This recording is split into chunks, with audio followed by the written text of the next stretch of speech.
Please welcome the tallest person to ever appear on this show, Dikembe Mutombo.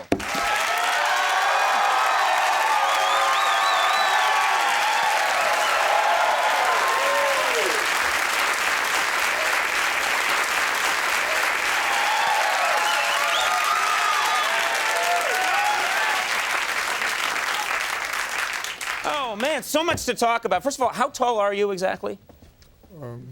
7'2", 7'3". 7'2", 7'3". No one's been able to measure you, right? They need an airplane. Check out his feet. We're getting to the feet, Andy. We are getting to the feet. Let's do it. Now that you bring it up, let's do it now. I'm sorry. That's okay. Jumped the gun, but no, wow. That's all right. You were frightened. Speaking of luges. How big are you? Oh, my God. How big is your, let me have this shoe. How big is your foot? What size are you? 22. What? 22. This is a 22.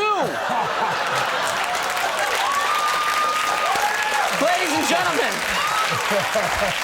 and gentlemen, for those of you who don't know, I've got a really big head. I've got a big Ted Kennedy Irish head. And I could get inside this thing and live for the winter. This is giant. May I have this? Here you go. You take that back. Thank you.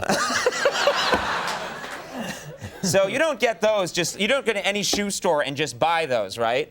You just have to, that's something you have to. I just go to a special store. Oh, okay, I'm sure. Where you pick out your own alligator. Yeah. They just gut it and you slip your foot I'll in. take that one right there. Actually, this one is still alive. Now, I want to ask you about your name, and then I may go back to your shoe just because of the gravitational pull. Your name, Dikembe Mutombo, by our standards in America, that's a complicated, fairly long name. No. But it's not your whole name. That's just part of your name. No, that's not my whole name. What is your whole name? My name is Dikembe Mutombo Polondo Mukama Dikembe Jean-Jacques Mutombo.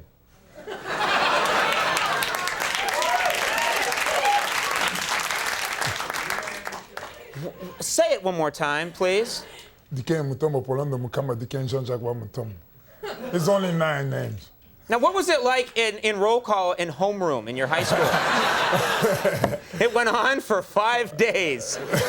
I'll repeat. Are you here? Dikembe. What is it? Let me start and say it. Dikembe Mutombo. Polondo Mukamba Dikembe Jean-Jacques Mutombo. Forget it. Okay.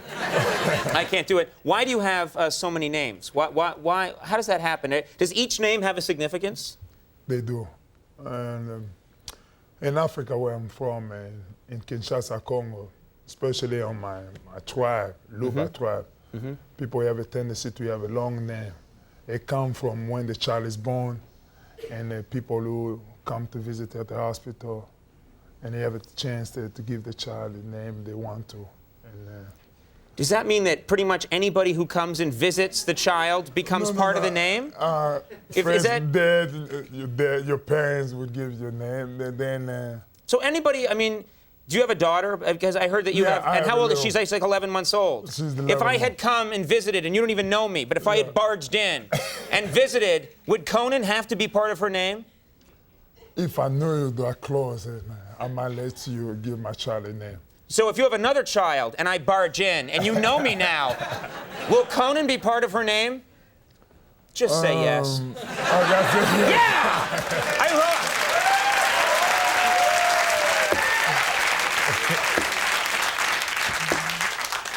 That's just amazing to me. That's incredible. Did you have trouble remembering all that all your life? And are there occasions where they use the whole formal name, or you hardly ever use that name? My passport only has 4. Your passport? It folds out many times. That's amazing to me. Now, you mentioned your tribe. Yes. When you grew up there, you were a fan of television in America? The Three Stooges.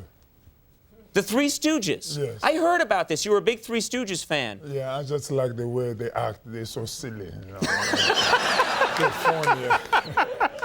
What is it you liked? You liked the way they would hit each other and the way they hit each other under control and they have no sense and I just love it. Is that how you learned how to block in basketball? It's pretty much part of your special technique? No. What is it you like? I mean, because we got some stuff here, and I was just curious if what you liked when they would hit people with mallets. Is that right? So you enjoy this. You think that's funny, right? Huh? That was very funny.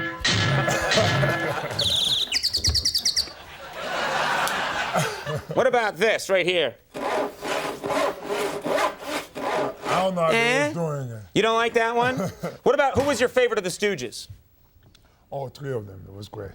I didn't like, well, Besser towards the end and Dorita. They weren't my favorites. Andy, you weigh in on this. Right, yeah. Well, I mean, you know, Curly Joe was all right. But, Yeah, right. But Curly, did you like Curly? I did like her. Now, it must be hard for you because I liked Curly when I was a kid, but I have a voice that enabled me to do Curly, like, certainly. But that would be...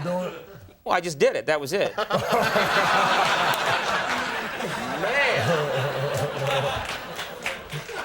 Talk about in your face. Do you do a Curly impression? I don't know. You want me to try? Yeah, well, your voice is so deep. I want to hear you do Curly. Try, just say certainly. There's no one. Wait a minute. Andy almost gave you the Heimlich there. I thought this might happen, so we have some helium here. I'll give you this, and then just say certainly. All right? Or nyuk, nyuk, nyuk, whichever you prefer. You're well over 6 feet taller than me. I'm not going to quibble and quabble. Here we go. You have to suck it all in. We want to... Wow!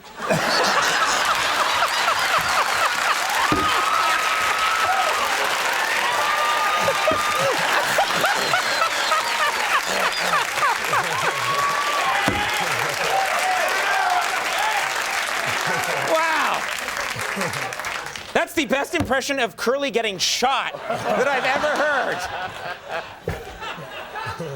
I just realized right now, if you're not able to play in the All-Star game because Conan O'Brien made you suck some helium, I'm in so much trouble. Can I sue you? You can sue me, yeah.